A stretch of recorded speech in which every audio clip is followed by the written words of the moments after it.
is tradition now, and we start every single live with the same thing for the new people that are watching the video, either now or they watch it on YouTube later, is we make a very quick, simple vanilla extract just to show you how simple it is. Yeah, if you're new, you're going to see how easy this is, and you're not going to be able to help yourself but want to try it immediately. There you go.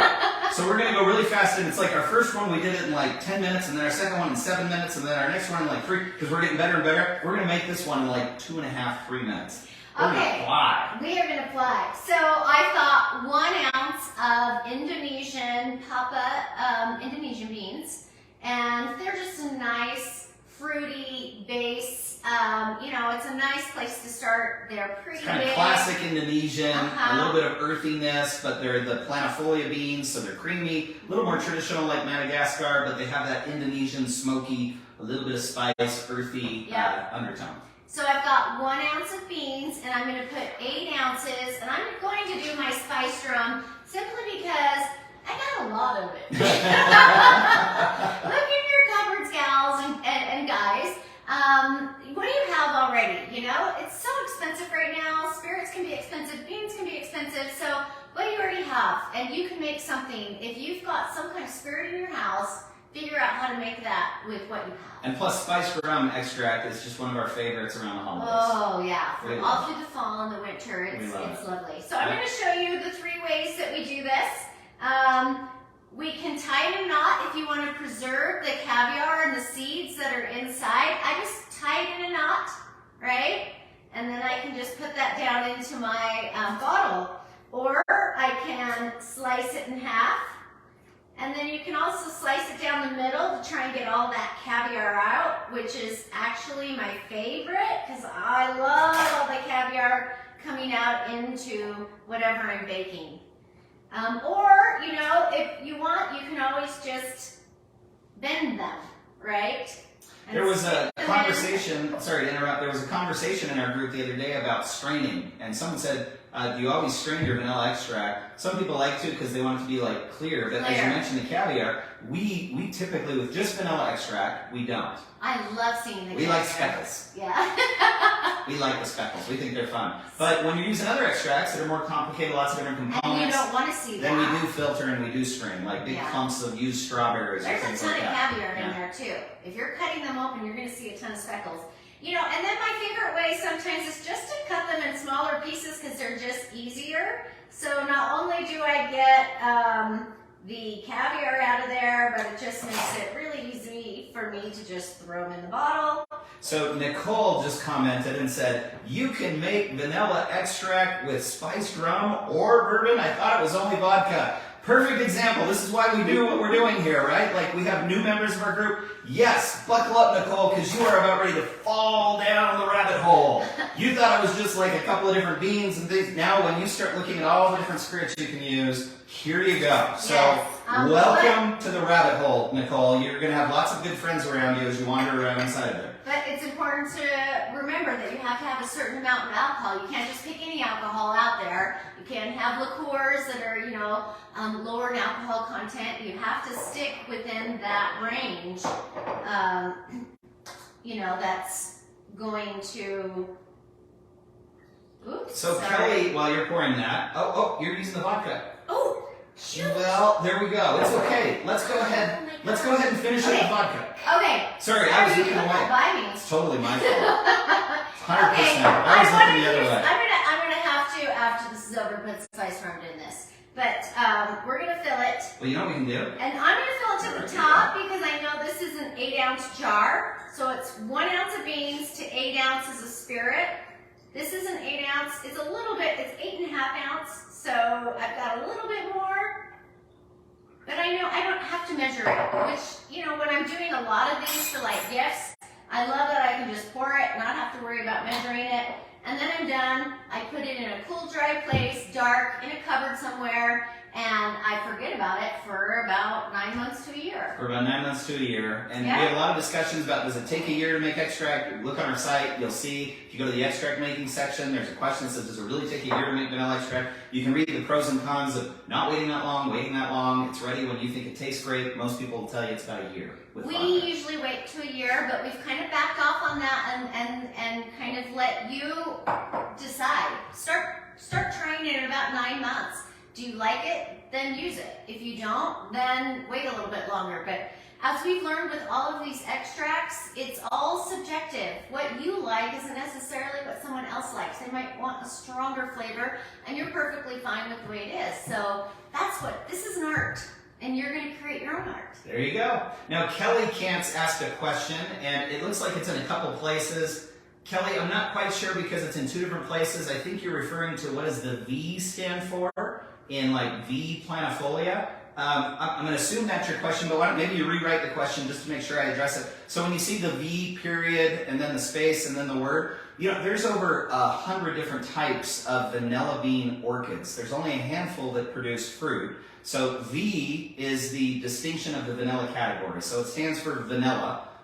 There's a scientific name for it. I can't recall what it is, but it's V stands for essentially vanilla. So it's a vanilla dot and then the species. So it's a V dot planifolia, a V dot tahitensis, a V dot pompona, a V dot bahiana. This is vanilla. That's just, so it's all different kinds of vanilla. So when you see the V, that's what it means. The 2 most popular are planifolia, which is sort of the traditional, the creamier, the butterier, the earthy. And then the tahitensis is the second most popular. Very durable. It's a little lighter, fruitier, crispier. But both of them are super vanilla-y. They're all vanilla before they're anything else. So all these other tastes we're talking about are sort of undertones and accents to that vanilla base that you got. So hopefully, Kelly, I answered your question there. So let's go back to the percentage of alcohol. I want to make sure that they understand that you can't just use like a liqueur or anything out there. You need a certain percentage of alcohol to make sure that things don't mold and, you know, like to actually extract the oils from the vanilla. Absolutely. So you got to be 35%, 50% alcohol, which is 70 to 100 proof. The number of proof is just double the amount of alcohol. So 35% alcohol, 70 proof.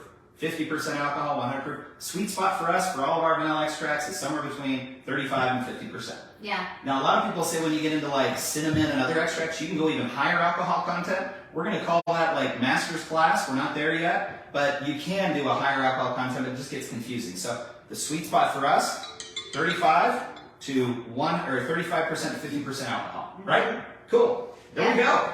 How long was that? Okay, not too bad. Is that Also, okay? I want to also mention that for us, the only flavored alcohol that we really love is the spiced rum. We have tried flavored vodka, like you can get vanilla vodka, or you can get all kinds of flavored vodka, different kinds of spirits that are artificially flavored. We've tried that. We don't love it. It kind of has a medicinal, like artificial taste to it. Yes. Right? So everyone's like, It misses something. yeah, they're like, if I get a vanilla vodka, like a vanilla Smirnoff, and I put in vanilla beans, isn't that like double fold vanilla extract? It's not, because you're combining natural and artificial. Yeah. And it's not, it just doesn't work. This has been the exception. But at the same time, if you want to try it out, you Give it will a shot. like it. Give it a shot. Let us know what you think. Yep. Yeah? Okay. Every vanilla extract is a beautiful vanilla extract. So how easy was that? Super easy. Just like that. So spiced rum, in this case we use vodka instead, but we definitely love and recommend the spiced rum. And this isn't super expensive, it's just the Captain Morgan brand. The Kraken is a popular one in our group. That's a good one as well, but we've got all the alcohols listed on our Spirit brand review on our website so you can see which ones we like, which ones we recommend, and why. How about that? Simple, basic vanilla extract, and it's like every time we do it, we get a new question and something comes up, which is why we always go back to our roots. The first thing we do in every one of these videos, simple vanilla extract making. It's simple to us because we've made so many of them over time, but as you all see, there's so many different variables and there's always new people with questions. So thank you. Thanks for asking questions. Thank you for making another beautiful extract. What number is that in our house? I stopped counting years ago. I know, gosh. We did. We have a problem. We have a problem. In fact, we were, just before the live, we were like smelling all these. Like, Oh, I know. This one right here This is our orange cacao vanilla. Oh my goodness. Like when you open this up. It's incredible. And there's a recipe on our website. I can't wait to make candies out of this. Like chocolate, little orange. Ooh. Oh yeah, it's the orange cacao vanilla. Mm-hmm. It's absolutely amazing. And then the cherry chocolate. Cherry chocolate. Add this to your Black Forest or even some yummy ice cream this summer. Oh my gosh. This one is absolutely incredible. Wow. So sometimes the options are limitless. They are. Sometimes it's just like if you're having one of those days and you need to just smile, we go up to our vanilla closet. We just start smelling things. You smell vanilla. And we're going through it before the show today and we're like, oh my gosh, I can't wait to use these because they're all beautiful. Well, I have one that I use every morning in my coffee. I have a little, it's the cocoa coffee vanilla, and I just put a tiny little bit in, and it's almost like a little smile to start every day. It's so very nice. There you go. Jeanette did a mint chocolate. Oh my gosh, Jeanette, that sounds amazing. Jody, nice. It's simple, but it's also really nice to know what's in your products when you make it yourself. Amen, Jody. Yes. Like, it's all about ingredient transparency. And it's no longer, farm to table is very important to us, to lots of people. But now, we don't overlook the ingredients that we're putting in these things that, we grew on the farm or that, we wanted them to be whole and natural. And then all of a sudden you go up and you grab all these like ingredients that are out of your cabinet that maybe are artificial. So now we're even one level beyond farm to table. We're like, let's look at the things we're adding to cook our cakes and our pastries and our soups and our meats and everything else, and make sure we know what those ingredients are. So you're 100% right, Jody. Like, it's all about ingredient transparency, not just for the big items, but for everything that you mix in that pot when you're cooking something. Yeah, right? And you oftentimes you already have all these things in your home, so it's economical. Like, hey, I have a little vodka, I've got some beans. Hey, I've got a little bit of coffee. Throw it all in there and see what you come up with. Like sometimes it's just being creative and coming up with whatever you got in your kitchen. There are so many people saying they throw it in their coffee too. Yeah. That's like the thing, isn't it? Yeah. Yeah, you're like, this isn't alcohol, it's vanilla extract. That's just a little tip. I love it. That's fun, and it is yummy. And it's great